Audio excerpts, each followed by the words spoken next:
Vlog जो बन रहा है पोल्ट्री के बारे में, तो पोल्ट्री की इंट्रोडक्शन करवाएंगे आपको, और उसके बारे में सर्दियों के फ्लॉक होते हैं तो आपको अच्छा इंट्रोडक्शन करवाएंगे, और अच्छी जो पोल्ट्री के बारे में मालूमात है वो आपको दिखाएंगे, और जितना हो सके आपको सीखने का मिलेगा इसके अंदर, जितना हम इसके अंदर आपको जो इंट्रोडक्शन करवाएंगे।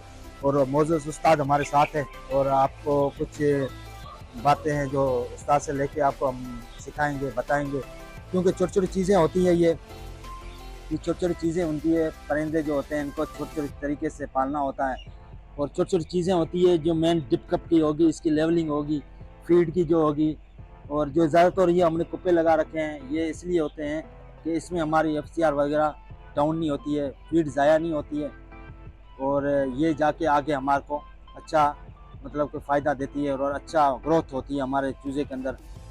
तो ये चीज़ें होती है। दूसरी बात ये जो हमने टिक्ट लगा रखी है, ये टिक्ट रखी है, ये प्रॉपर जो हवा देती है, ये आपको दिखाएं, देखो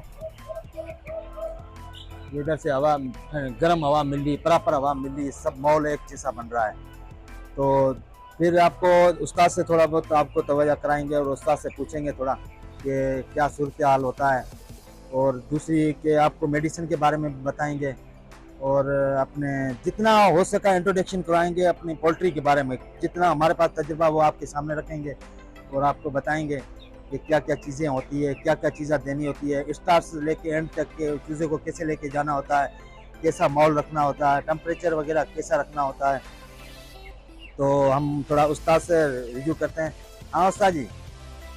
जी उस्ताद जी, ये हमारे उस्ताद हैं, तो इससे पूछते हैं उस्ताद जी, अब शुरू से लेकर एंड तक चूज़े को लेके जाना, हमारे व्यूज़ को बताएं आप कि उसके तरीक़ेकार के। काफ़ी सारे लोग ऐसे होते हैं ना, चूज़ा डाल देते हैं, ज़्यादातर उनको इतना पता नहीं होता, तजुर्बा नहीं होता है, क्योंकि आजकल आपको पता है कि कितनी महंगाई है, चूज़ा कितना महंगा है, फीड कितनी महंगी है।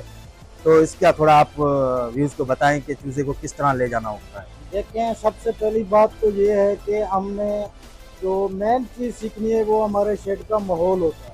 सही है। सबसे पहले हमने माहौल पे फोकस करना है, हमने ब्रूडिंग कैसी करनी है, और हमने चूजे को टेम्परेचर कौन सा देना है। तो मैं सबसे पहले आपको टेम्परेचर के बारे में गाइड करता हूँ। सही है कि जब आप चिक्स रिसीव करेंगे, क्योंकि अभी सर्दियों के फ्लाक हैं, तो आपको 33 डिग्री सेंटीग्रेड टेम्परेचर चाहिए होता है। सही है। तो उसके लिए आप पहले से ब्रूडर का बंदोबस्त करेंगे, आप ब्रूडर चला के उसका टेम्परेचर हाउस का पूरा कर देंगे, और ब्रूडिंग एरिया को आप कवर कर देंगे। सही। कवर करने में ये होगा कि आप दोनों साइड पे शापर लगा देंगे, पैडों वाली साइड पे भी और पंखों वाली साइड पे भी, उससे आपका टेम्परेचर मेंटेन रहता है। सही।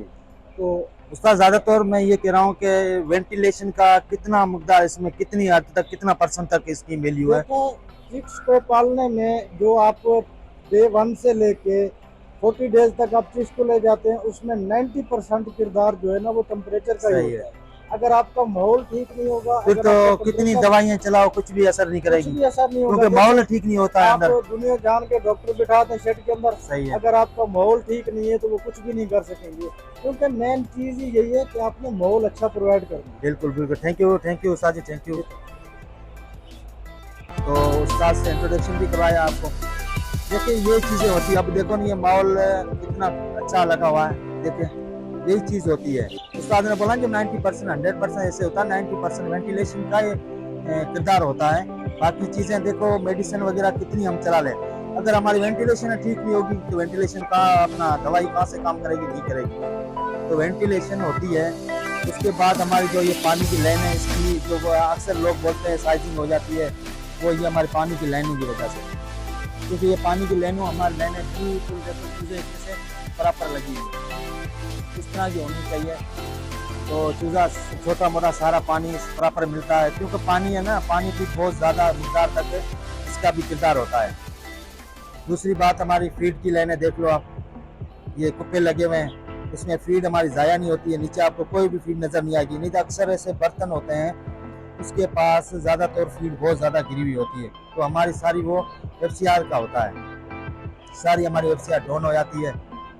तो ये छोटी छोटी चीज़ें होती है। तो दोस्तों दुआओं में याद रखना। अल्लाह हाफिज़, अगले व्लॉग के लिए मिलते हैं।